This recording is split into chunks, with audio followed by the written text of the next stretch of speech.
Tim Noonan with that report.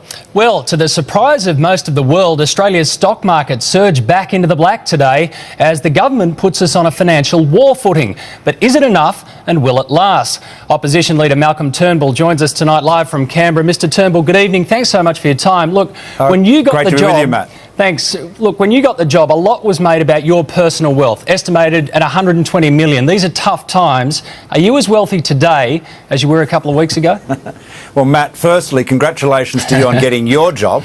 And secondly, look, I don't think anybody other than someone who perhaps has had all of their assets in a bank account has not been affected by this incredible change that we've seen in stock markets and, of course, in other in other markets. So I think most people will have been adversely affected by this, and Lucy and I are no exception. All right, but see, the thing about you is you're pretty safe, you're pretty well set. The rest of the workforce is facing a hammering. We're being told that we could lose between 300,000 up to 500,000 jobs by this time next year. Are those figures real?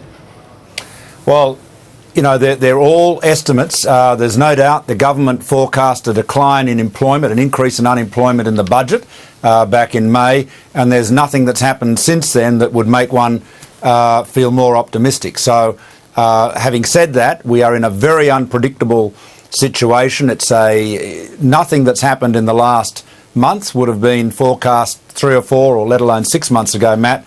So I think we've got to stay positive, but recognise that there are, rocky days ahead. And, the way I like to put it is we're in the middle of a big storm. We're going to get wet, but we're not going to sink. So the government has come out today, been very vocal. The plan seems to have worked because the stock market has reacted. But why won't the Prime Minister let you work with him? Have you called him? I have. I've called him. He didn't ring back, and I've written to him. He hasn't responded to the correspondence, and I had a chat to him in question time today. Look, I think it's pretty clear he's not interested in any bipartisanship with us. This is a big global crisis, as you've seen. We've made, I think, some very constructive suggestions about how he can deal with it, and we'll continue to do that. But I think it would be better if we were able to sit around a table and work on it in a very constructive way. And we're approaching this with the utmost good faith, but it's his call. Well, tell us what the suggestions are. What are your suggestions? Would they be income tax? Would you abolish? Would you knock back the GST? No, Matt. What we've been mostly focused on recently is firstly pensions. The pensioners are doing it very, very tough. The aged pensioners and the veterans pensioners in a similar situation. Very, very tough indeed. Now, everybody knows that they need to get a better deal. It's only fair.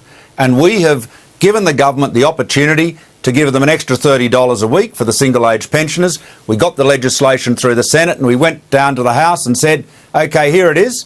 You don't even have to draft it, just sign up. Now, the government's brushed that away. They said they're doing a review, which will feed into another review. They're big on reviews. They've hit the ground reviewing. They've got to act now. And there's now calls for a fiscal stimulus. In other words, in order to prevent the economy slowing too much or slowing at all, to put some money back into the system. Now, there is no better way, and the IMF said this, the International Monetary Fund said this only a few days ago, there's no better way to stimulate the economy than to increase payments to pensioners, for example, because they will spend it. So it is. They will have to spend it because they're doing it very tough. So and that's the point, there's a social argument and there's an economic argument. Absolutely, that's the point, because we're all asking for more money to come back into our pockets. That's why I asked you the question about income tax cuts. Could you put them on the table? GST in 0607, the tax office collected almost $40 billion. That's money that we would rather have in our pockets. Well, look, I think the way the GST operates, Matt, is, as you know, it's collected by the Commonwealth. It goes to the states. I don't think that's something that we should be touching, OK? Tax cuts is a very different issue, as there are tax cuts scheduled for the 1st of July 2009. They are part of the Coalition's tax cut promise that was picked up almost entirely by Mr Rudd in the lead up to the election. So they're coming down they're coming into it to us in the future.